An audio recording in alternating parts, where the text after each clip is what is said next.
नई दिल्ली के भारत मंडपम में आज से भाजपा के 2 दिवसीय राष्ट्रीय अधिवेशन की शुरुआत। लोकसभा चुनाव की तैयारियों का दिया जाएगा अंतिम रूप। अधिवेशन से पहले प्रधानमंत्री की मौजूदगी में पार्टी के राष्ट्रीय पदाधिकारियों की बैठक। संदेश खाली हिंसा मामले में राष्ट्रीय अनुसूचित जाति आयोग ने राष्ट्रपति को लिखा पत्र। मामले को बेहद गंभीर बताते हुए पश्चिम बंगाल में की राष्ट्रपति शासन लगाने की अपील। भाजपा ने केंद्र से की तुरंत कार्रवाई की मांग। ईडी के कई समन नजरअंदाज करने के बाद आज वीडियो कॉन्फ्रेंस के जरिए दिल्ली की अदालत में पेश हुए अरविंद केजरीवाल। आबकारी नीति से जुड़े मनी लॉन्ड्रिंग केस में अदालत ने 16 मार्च तक सुनवाई टाली। आज फिर इतिहास रचने की तैयारी में इसरो। शाम 5:30 बजे श्रीहरिकोटा से इनसेट 3 डीएस का होगा प्रक्षेपण। मौसम और आपदा संबंधी चेतावनी का सटीक पूर्वानुमान लगाने में मिलेगी मदद। और आज जैसलमेर में दिखेगा भारतीय वायुसेना का दम। वायु शक्ति युद्धाभ्यास में तेजस और राफेल समेत मिराज और सुखोई दिखाएंगे अपना पराक्रम।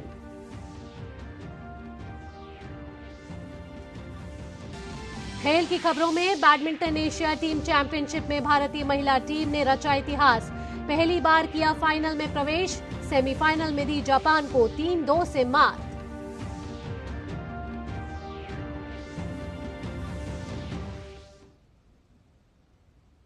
नमस्कार, डीडी न्यूज पर आप सभी का स्वागत है। मैं हूं आपके साथ भावना नैयर। सुर्खियों के बाद अब खबरें विस्तार से। भाजपा का 2 दिवसीय राष्ट्रीय अधिवेशन आज से नई दिल्ली के भारत मंडपम में शुरू होगा। इससे पहले भाजपा के राष्ट्रीय पदाधिकारियों की बैठक आयोजित की गई है।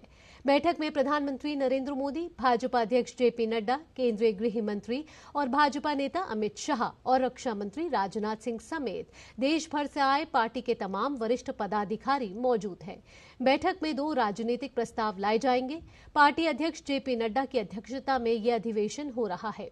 लोकसभा चुनाव से पहले प्रधानमंत्री मोदी इसमें पार्टी पदाधिकारियों और कार्यकर्ताओं को जीत का मंत्र भी देंगे।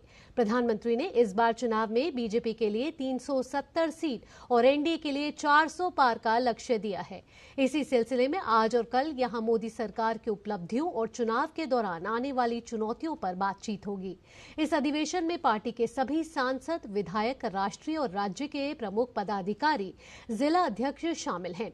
बैठक स्थल पर प्रधानमंत्री मोदी की अगुवाई में केंद्र सरकार की 10 वर्ष की उपलब्धियों पर भी प्रदर्शनी लगाई गई है। बढ़ते हैं अगली खबर की ओर। बीजेपी किसान मोर्चा के अध्यक्ष राजकुमार चाहर ने कांग्रेस पर जमकर निशाना साधा है। कांग्रेस पार्टी और राहुल गांधी पर किसानों की आड़ में राजनीति करने का आरोप लगाते हुए चाहर ने कहा है कि राहुल को किसानों और खेती के बारे में कुछ जानकारी नहीं है। चाहर ने साथ ही कहा कि कांग्रेस का कोई हक नहीं है कि वो किसानों पर कुछ बोले, क्योंकि कांग्रेस राज में किसान त्रस्त रहे हैं। किसानों के मुद्दों पर देखिए हमारे संवाददाता शैलेंद्र मिश्र की राजकुमार चाहर के साथ खास बातचीत। राजकुमार चाहर हमारे साथ है, बीजेपी किसान मोर्चा के अध्यक्ष है। सर, किसानों के मुद्दे पर बातचीत सरकार कर रही है, जो धरने पर बैठे हैं किसान। भारत मंडपम में आज पूरा भारत दिखाई दे रहा है। कार्यकर्ता नए उत्साह के साथ देश के यशस्वी प्रधानमंत्री आदरणीय श्री नरेंद्र मोदी जी के नेतृत्व में तीसरी बार मोदी जी को प्रधानमंत्री बनाने के लिए कार्यकर्ता संकल्प लेके जाएगा। देश की जनता मोदी जी को प्रधानमंत्री बनाने के लिए आतुर है, डेट का इंतजार कर रही है। पंजाब के कुछ जिलों के किसान कुछ मुद्दों को लेकर चले हैं, उन पर चंडीगढ़ में जाके सरकार ने बातचीत की है, उन पर समाधान निकलेगा। जिन मुद्दों पर चर्चा की आवश्यकता है किसानों के हित में, उन पर चर्चा होगी और जो किसानों के हित में होगा देश के प्रधानमंत्री मोदी जी हमेशा निर्णय लेते आए, आगे भी करेंगे। विरोध कहाँ पर है? एमएसपी स्वामीनाथन कमेटी की रिपोर्ट तो बीजेपी सरकार पहले ही लागू कर चुकी है। मोदी सरकार गठबंधन कोई नहीं है। कांग्रेस पार्टी सहित अन्य विपक्षी जो घमंडिया गठबंधन था वो चाहता था कि मोदी जी के खिलाफ हम कैसे खड़े हों। देश की जनता ने खड़े नहीं होने दिया, तो वो तरह तरह के भ्रमित करने के कार्यक्रम भी करते रहते हैं। किसानों के मुद्दों पर जो पंजाब से चले हैं, भाजपा की सरकार, देश के प्रधानमंत्री आदरणीय मोदी जी के नेतृत्व में हमारे 3 मंत्री उनसे बातचीत कर रहे हैं। जो जायज मुद्दे हैं उन पर तुरंत फैसले होंगे। जो ऐसी मांगे हैं जिन पर किसान के हित में चर्चा की आवश्यकता है, उस पर चर्चा भी होगी। जल्दबाजी में कोई निर्णय ऐसा नहीं लिया जा सकता जो कल किसानों के लिए घातक हो जाए। गारंटी पर एक तरह से के लिए 65 साल कांग्रेस पार्टी की सरकार रही। मुझे कहते हुए बड़ा दुख हो रहा है, वो राहुल गांधी जो अंतर नहीं जाता लाल मिर्च और हरी मिर्च कैसी होती है, वो एमएसपी की बात कर रहा है। 65 साल तक कांग्रेस पार्टी ने कभी एमएसपी पर चर्चा नहीं की। भारत के प्रधानमंत्री आदरणीय मोदी जी ने एमएसपी को स्वामीनाथन आयोग की जो रिपोर्ट थी, उपज से 1.5 गुने का लाभ 2 गुने तक लाभ देने का काम किया है। किसान मोर्चा के राष्ट्रीय अध्यक्ष हैं बीजेपी के, उनका कहना है कि किसानों के जो भी जायज मुद्दे हैं उस पर सरकार खुद आगे आकर बात कर रही है। कैमरामैन योगेश तिवारी के साथ शैलेंद्र मिश्र, डीडी न्यूज, दिल्ली। और भाजपा का 2 दिवसीय राष्ट्रीय अधिवेशन भारत मंडपम पर चल रहा है और हमारे संवाददाता ज्यादा जानकारी के साथ हमारे साथ जुड़ चुके हैं शैलेंद्र मिश्रा। शैलेंद्र, अधिवेशन शुरू हो चुका है और जीत के मंत्र के साथ भाजपा आगे बढ़ रही है। 370 का लक्ष्य बीजेपी का और 400 एनडीए का। ये देखिए, राष्ट्रीय पदाधिकारियों की बैठक शुरू हो चुकी है। बीजेपी के राष्ट्रीय अध्यक्ष जेपी नड्डा का उसमें संबोधन के साथ उसकी शुरुआत हुई है। 3:30 बजे से बीजेपी का राष्ट्रीय अधिवेशन शुरू होगा।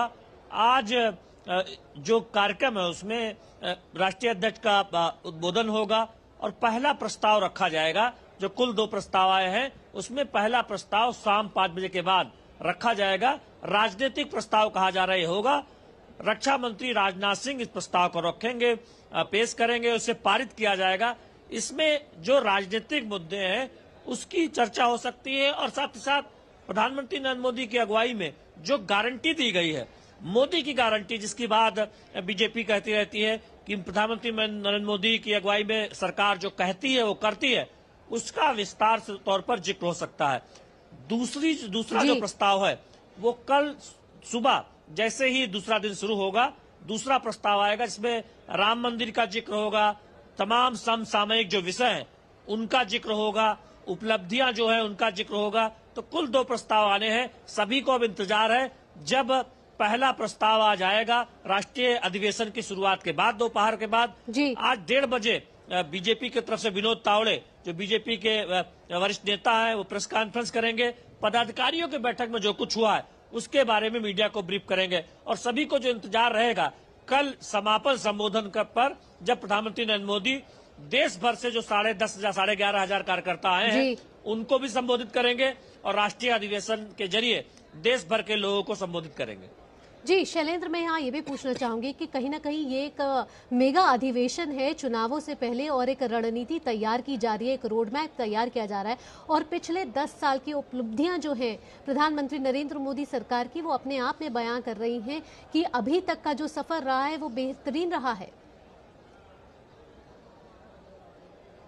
देखिए, राष्ट्रीय अधिवेशन की जब बैठक बुलाई जाती है, राष्ट्रीय परिषद की जब बैठक बुलाई जाती है या फिर जब राष्ट्रीय कार्यकारिणी होती है, तो उसमें मोटे तौर पर देखते हैं तो 2 प्रस्ताव जरूर आते हैं और इसके साथ ही साथ जो समसामयिक विषय हैं उन पर चर्चा होती है। अगर किसी राज्य में चुनाव हो रहा हो तो उस चुनाव को लेकर तो तैयारियां, उस पर अलग से चर्चा होती है।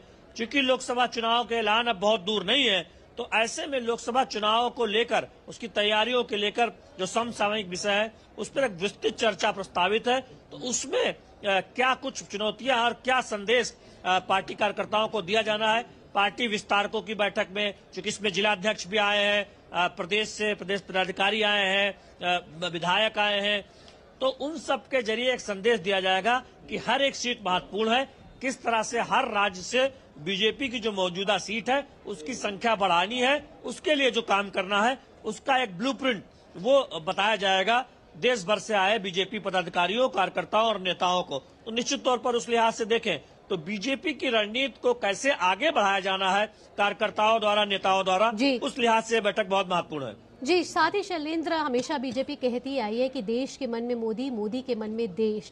इसी मंत्र के साथ हमने देखा कि जब 5 राज्यों में बीजेपी को प्रचंड जीत भी उनमें से मिली और आगे भी जब 18वीं लोकसभा के लिए चुनावों की तैयारी की जा रही है, अपने आप में एक जो ये सिग्नल आ रहा है वो एक ब्राइट सिग्नल आ रहा है, जा रहा है कि देशवासियों को भी जो सिग्नल जा रहा है इस अधिवेशन के जरिए वो भी ये जा रहा होगा कहीं ना कहीं कि बीजेपी जो है इस समय लगातार एक बेहतरीन प्रदर्शन करती नजर आ रही है।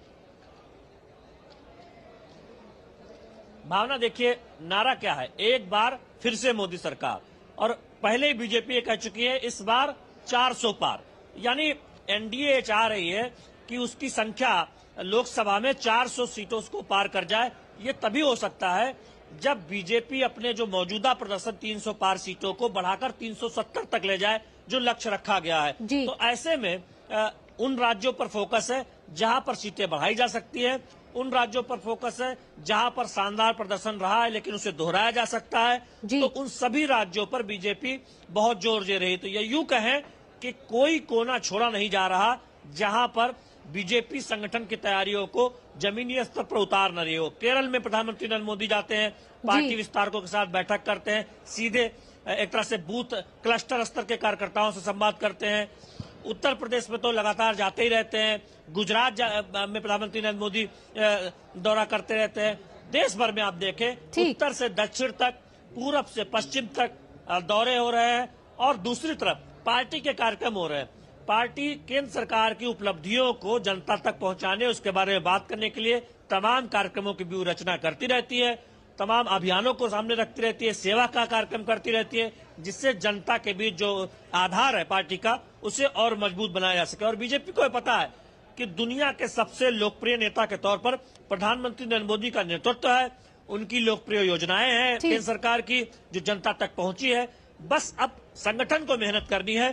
तो ये बात संगठन को बखूबी पता है और यही मंत्र आज और कल इस बैठक में दिया जाना। बहुत बहुत धन्यवाद शैलेंद्र, इतनी महत्वपूर्ण जानकारी हम तक साझा करने के लिए। तो अभी वक्त तो चला एक छोटे से ब्रेक का। ब्रेक के बाद भी डीडी न्यूज पर खबरों का सिलसिला यूं ही जारी रहेगा। टेक स्टार्टअप सॉलिड था, प्लान था कड़क, करना था समथिंग ग्रेट, पर शुरू से प्रॉब्लम्स ले घेरा यूं कि बिजनेस हुआ अपना लम्बेट। बिजनेस गुरु की जरूरत थी खास, सीधे गए SBI स्टार्टअप ब्रांच पे तो खुल गया success. Startup advisory and support SBI startup branch पे। कुछ महीने पहले मेरे दोस्त की हेल्थ अचानक खराब हुई और कुछ दिनों में ही उसकी डेथ हो गई। उसने पॉलिसी बाजार से टर्म लाइफ इंश्योरेंस लिया हुआ था। मैंने पॉलिसी बाजार को कांटेक्ट किया, उनकी टीम ने क्लेम दिलाने में उसकी पेरेंट्स की पूरी हेल्प की। क्लेम के टाइम पे आपकी हेल्प के लिए हमेशा तैयार। पॉलिसी बाजार, 1 करोड़ का टर्म लाइफ इंश्योरेंस सिर्फ 470 रुपए महीने से शुरू। 605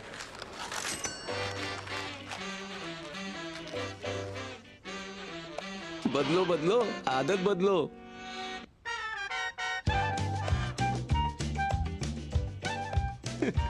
बदलो बदलो आदत बदलो। अब नजदीकी बैंक जाकर फटे पुराने नोट्स बदलिए। अगर बैंक मना करे तो RBI के ओम्बुड्समैन से शिकायत करें। RBI कहता है जानकार बनिए, सतर्क रहिए। लड्डू हम यहाँ बैठे बैठे पैसे बना सकते हैं। Amazing day. What a match this has been. Cracking shot. What a way to finish the game. Guys, मैं तुम्हारे बिजनेस आइडिया का बड़ा फैन। अब बिजनेस चाहे जो भी, SBI का करंट अकाउंट तो चाहिए ना। SBI करंट अकाउंट से सिंप्लीफाइड बिजनेस ट्रांजैक्शंस और ग्रेट कस्टमर सर्विस। SBI, देश का फैन। ब्रेक के बाद आपका स्वागत है और अब खबर बंगाल से। संदेश खाली हिंसा मामले में राष्ट्रीय अनुसूचित जाति आयोग ने राष्ट्रपति को पत्र लिखा है। पत्र में आयोग ने मामले को बेहद गंभीर बताया है। साथ ही पश्चिम बंगाल में राष्ट्रपति शासन लगाने की अपील भी की गई है।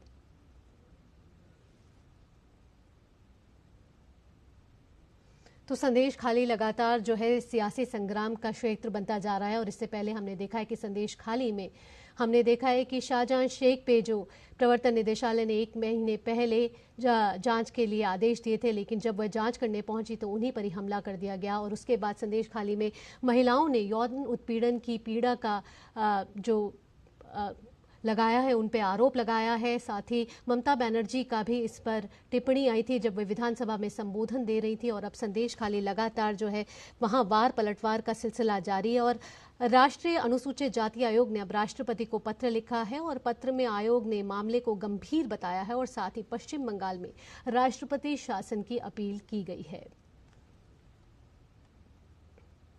तो संदेश खाली हिंसा मामले में लगातार सियासी संग्राम जारी है और हमने देखा था कि कैसे सुकांता मजूमदार भाजपा नेता पर भी हमला किया गया था। उसके बाद फैक्ट फाइंडिंग टीम भी संदेश खाली पहुंची, जहां 6 संसदीय टीम महिला की वहां पहुंची और वहां पर महिलाओं से उनकी पीड़ा जानने की कोशिश की गई। उसके बाद अब जो ताज़ा खबर है वो ये कह रही है कि संदेश खाली में राष्ट्रीय अनुसूचित जाति आयोग ने राष्ट्रपति शासन या राष्ट्रपति को पत्र लिखा है, जहां इस मामले को बेहद ही गंभीर बताया है। आइए अब आगे बढ़ते हैं। भाजपा नेता दिनेश त्रिवेदी ने संदेश खाली में केंद्र से कार्रवाई करने की अब मांग की है। दिल्ली में देश भर से बीजेपी कार्यकर्ता नेता आए हुए हैं राष्ट्रीय अधिवेशन की बैठक के लिए। दिनेश त्रिवेदी हमारे साथ हैं। सर, संदेश खाली को लेकर ममता बनर्जी घेरे में है, ममता बनर्जी सरकार टीएमसी घेरे में।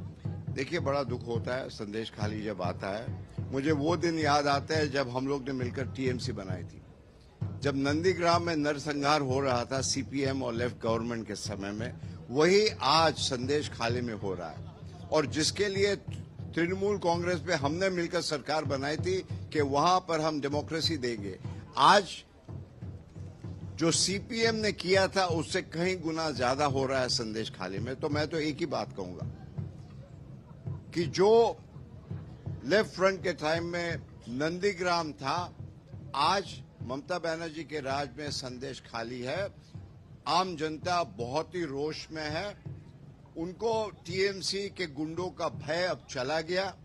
और मैं तो ये भी समझता हूं कि कल उठ के यदि ममता बनर्जी खुद संदेश खाली जाना चाहे तो वहां के लोग, साधारण जनता, कटिंग अक्रॉस पार्टी लाइन, उनको भी अंदर आने नहीं देंगे, इतना रोष है। आरोप है टीएमसी के करीबी पर कि क्यों उस पर कार्रवाई नहीं होती। आरोप प्रत्यारोप साधारण जनता सब जानती है। आज आप चले जाइए कहीं भी, कोई भी डिस्ट्रिक्ट में, जो संदेश खाली का हाल है ना, वो बंगाल के सभी डिस्ट्रिक्ट का हाल है। मैंने 3 साल पहले टीएमसी क्यों छोड़ा? इसीलिए छोड़ी कि मुझे दिख रहा था क्या हो रहा है। और आज साधारण जनता से आप बात करें, कॉमन मैन, वो कहेंगे कि यहाँ प्रेसिडेंस रूल लागू नहीं होगा तो नरसंहार होगा। मैं समझता हूँ केंद्र की भी कोई जवाबदारी होती है। उनको चाहिए गवर्नर साहब के रिपोर्ट के बाद तुरंत कुछ ना कुछ वहां लागू करें। आप कह रहे हैं कि केंद्र सरकार को एक्शन लेना चाहिए, गवर्नर की?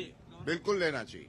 तो ये दिनेश त्रिवेदी है, मैं इनका कहना है कि वहाँ हालात ऐसे हैं कि राष्ट्रपति शासन जैसे हालात है। और 3 साल पहले उन्होंने इसीलिए टीएमसी छोड़ी थी क्योंकि जब उन्होंने देखा कि जनता के खिलाफ ममता बनर्जी टीएमसी सरकार काम कर रही है। संदेश खाली को लेकर ममता बनर्जी सरकार पर आरोप लगा रहे हैं। कैमरामैन योगेश के साथ शैलेंद्र मिश्र, डीडी न्यूज। पश्चिम बंगाल के संदेश खाली मामले पर भाजपा जांच समिति की संयोजक अन्नपूर्णा देवी का कहना है कि वहां महिलाएं त्रस्त हैं और टीएमसी के गुंडे और पुलिस मिलकर काम कर रहे हैं। संदेश खाली जाने नहीं दिया गया, वहाँ पे हम लोगों को रोका गया।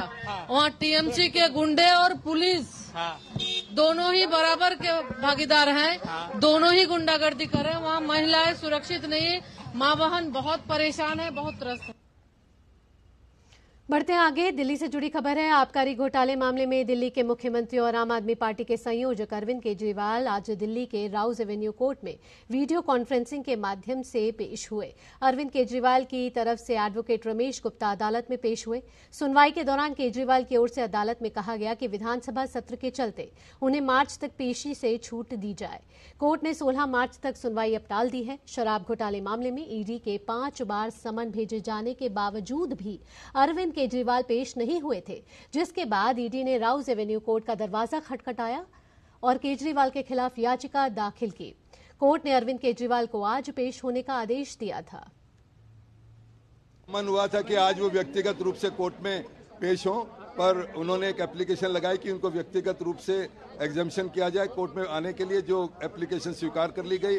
और ईडी के lawyer learned ASG Raju ji ने भी इस बात को अपोज नहीं किया और कहा कि उनको कोई आपत्ति नहीं है, उनको एग्जम्पशन दे दी जाए। और 16 मार्च की अब 10:15 बजे की डेट लगी है। उस दिन अगर सब कुछ ठीक रहा तो केजरीवाल जी पेश होंगे और जमानत उनकी होनी चाहिए। शराब घोटाले मामले में समन का पालन नहीं करने पर अरविंद केजरीवाल के खिलाफ प्रवर्तन निदेशालय राउज एवेन्यू कोर्ट पहुंची थी। ईडी ने केजरीवाल के खिलाफ पीएमएलए की धारा 50 और जांच में सहयोग नहीं करने के लिए सीआरपीसी की धारा 190 और 200 के तहत अपनी शिकायत दर्ज कराई थी, जिस पर 7 फरवरी को राउज एवेन्यू कोर्ट ने सीएम केजरीवाल को समन भेजा और 17 फरवरी को कोर्ट में पेश होने के लिए कहा था। इससे पहले ईडी ने केजरीवाल को पहली बार पिछले साल 2 नवंबर को पूछताछ के लिए पेश होने के लिए बुलाया था, लेकिन वे समन पर नहीं पेश हुए थे। वहीं दूसरे समन पर भी केजरीवाल पेश नहीं हुए थे। दूसरे समन पर केजरीवाल ने कहा था कि उन्हें विपश्यना सत्र में शामिल होना है। वहीं तीसरे और चौथे समन पर भी केजरीवाल पेश नहीं हुए। वे ईडी के 5वें समन पर भी पेश नहीं हुए। केजरीवाल अलग अलग कारण देकर ईडी के समन से बचते रहे हैं। इस मामले में मनीष सिसोदिया, संजय सिंह और आप के संचार प्रभारी विजय नायर को ईडी पहले ही गिरफ्तार कर चुकी है।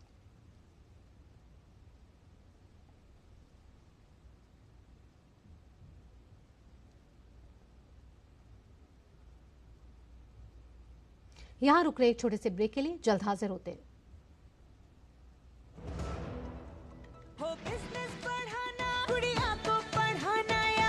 मिसेस के साथ वेकेशन लो मुथूट फाइनेंस गोल्ड लोन, भरोसा इंडिया का। मुथूट फाइनेंस भारत का नंबर 1 सबसे भरोसेमंद financial services brand. Gold loan के लिए अभी कॉल करें 1-800-313-1212। मोदी सरकार की गारंटी, भारत होगा गरीबी मुक्त। 5 सालों में 13 करोड़ 50 लाख लोगों को गरीबी से बाहर निकाला। हमारा संकल्प विकसित भारत। यारो, शादी तो मैं प्रीति से ही करूंगा। कॉलेज टॉप करके अच्छी सी नौकरी लूंगा, झट से प्रीति को प्रपोज कर दूंगा और फैमिली हॉलिडे स्पेन में।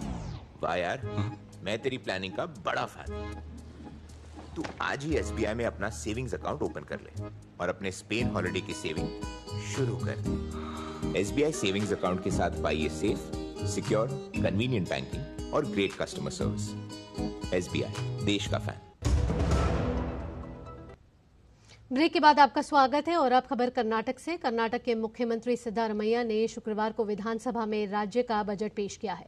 भाजपा ने बजट का विरोध किया है। भाजपा ने कहा है कि बजट में कुछ नहीं है, यह राज्य को 20 साल पीछे धकेल सकता है। कर्नाटक सरकार ने बजट में वक्फ संपत्तियों के लिए 100 करोड़ रुपए का प्रावधान किया है। इसके अलावा 10 करोड़ की लागत से भव्य हज भवन बनाने का भी ऐलान किया गया है। वहीं ईसाई समुदाय के लिए 200 करोड़ रुपए और अन्य धार्मिक स्थलों के लिए 20 करोड़ रुपए के फंड का प्रावधान भी किया गया है, जिस पर कांग्रेस सरकार पर तुष्टीकरण का आरोप लगाया गया है। परधर्म के लिए पैसा देने लिए हमको इतराज नहीं है। We are not against. Only thing is why they do discriminate Hindus को डिस्क्रिमिनेट नहीं करने के। So this Congress government always very obviously they want to make it very clear they are against Hindus, they are against the equality. That's how the Congress government has been performing. It is a Aurangzeb government, Babur government, Tipu Sultan government. और ज्यादा जानकारी के साथ हमारी संवाददाता बेंगलुरु से जुड़ चुकी हैं आयशा खानम। आयशा, जिस तरीके से हमने देखा है कि भाजपा सिद्धारमैया सरकार के बजट का बहिष्कार कर रही है, क्या कारण है? कौन से ऐसे बजट में ऐसे प्रावधान दिए गए हैं, ऐसी चीजें लाई गई हैं जिस पर बीजेपी ने तुष्टीकरण का आरोप लगाया है? जी देखिए, कल जैसे ही बजट पेश हुआ बीजेपी ने वॉकआउट कर दिया और बीजेपी ने कहा कि सबसे पहले तो बजट में मुख्यमंत्री ने अपना भाषण जो उन्होंने दिया था विरोध प्रकट करते हुए दिल्ली में टैक्स रेवोल्यूशन को लेकर जो बात कही थी, ये तमाम भाषण की जो बातें थी वो बजट के पहले पेजेस में रही। तो ये यानी जब स्टेट का बजट पेश हो रहा है और अब सीधे सीधे आप केंद्र सरकार की आलोचना कर रहे हो, तो ये बात सबसे पहले बीजेपी ने इस बात को लेकर बीजेपी ने विरोध प्रकट किया और कहा कि इस बजट में आपको सबसे पहले राज्य के स्थिति पर ध्यान देना चाहिए और राज्य के लिए आप क्या कर रहे हैं ये बताइए, ना कि केंद्र सरकार पर सीधा हमला बोल देते। सबसे पहले ये बात रही और उसके बाद बीजेपी ने वॉकआउट कर दिया। लेकिन बाद में बीजेपी ने ये कहा कि इस बजट में सरकार ने ज्यादातर देखा जाए तो कई समुदायों के लिए अलग अलग से जो आउटलेज है, जो बजट के फंड्स हैं वो अलॉट किए हैं। और बीजेपी का ये मानना है, बीजेपी इस बात को लेकर विरोध कर रही थी कि कर्नाटक सरकार ने, मुख्यमंत्री सिद्धरामैया ने 100 करोड़ रुपए वक्फ प्रॉपर्टीज को दिए हैं, वक्फ प्रॉपर्टी की डेवलपमेंट को। देखिए, सबसे पहली बात यह है कि हाल ही में जब बीजेपी की सरकार थी तो वक्फ प्रॉपर्टी को लेकर एक रिपोर्ट तैयार की गई थी जिसमें यह बताया गया था कि वक्फ प्रॉपर्टीज को लेकर कितना घोटाला है राज्य में, कितने लोगों ने वक्फ की प्रॉपर्टी को अवैध तरीके से हत्या लिया है, इसमें बड़े बड़े नाम सामने आए थे। तो बीजेपी का यही कहना है कि इस रिपोर्ट पर पहले ध्यान दिया जाए और उसके बाद वक्फ प्रॉपर्टी को डेवलप करने की बात की जाए। तो अगर अवैध तरीके से वक्फ प्रॉपर्टी राज्य में है और इस पर कई बड़े बड़े नेताओं के नाम इसमें शामिल थे, लेकिन इस पर कोई कार्रवाई नहीं हुई, लेकिन इसको 100 करोड़ रुपए दे दिया गया है जिसमें इसका डेवलपमेंट हो, ये बीजेपी इस बात को लेकर विरोध कर रही है। और अलग अलग तरीके से जो सरकार ने जी आयशा, इन तमाम जानकारी के लिए आपका बहुत बहुत धन्यवाद। चलिए आगे बढ़ते हैं। दिल्ली के जवाहरलाल नेहरू स्टेडियम के गेट नंबर 2 के पास स्थापित एक अस्थायी संरचना गिरने से 8 से अधिक लोग घायल हो गए हैं। जानकारी के मुताबिक जिस जगह पर हादसा हुआ वहां पर काम चल रहा था। गनीमत ये रही कि घटना के समय वहां काम कर रहे मजदूर खाना खा रहे थे, जिससे कोई बड़ा नुकसान नहीं हुआ। हादसे की जानकारी मिलने के बाद बचाव दल मौके पर पहुंचा और घायलों को नजदीकी अस्पताल में भर्ती कराया गया है। वहीं दिल्ली में पटेल नगर दयाबस्ती सेक्शन पर एक मालगाड़ी के 8 डिब्बे पटरी से उतर गए। हादसा जखीरा फ्लाईओवर के पास हुआ है। और अब खेल से जुड़ी खबरों पर नजर डालते हैं। बैडमिंटन एशिया टीम चैंपियनशिप में भारतीय महिला टीम का दबदबा बरकरार है। टीम ने सेमीफाइनल मुकाबले में जापान की टीम को 3-2 से हरा दिया है। इस जीत के साथ ही टीम ने फाइनल में जगह बना ली है। यह पहली बार है जब भारतीय महिला टीम इस प्रतियोगिता के फाइनल में पहुंची है। भारत की जीत में युवा खिलाड़ी अनमोल खरब ने अहम भूमिका निभाई, जिन्होंने आखिरी मुकाबले को जीतकर भारत को 3-2 से जीत दिला दी। इससे पहले पीवी सिंधु को एकल और युगल दोनों मुकाबलों में हार का सामना करना पड़ा था। युगल में सिंधु की जोड़ीदार अश्विनी पोनप्पा थी।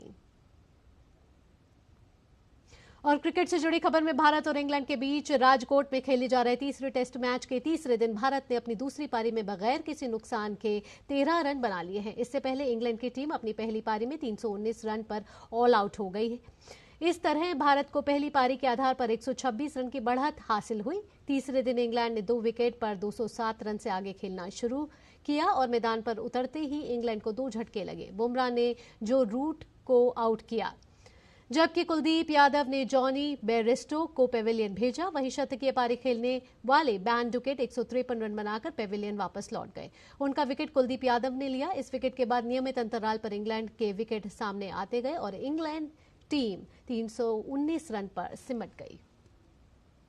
इसी के साथ इस बुलेटिन में इतना ही। डीडी न्यूज पर खबरों का सिलसिला यूं ही जारी रहेगा। मुझे दीजिए अनुमति। नमस्कार।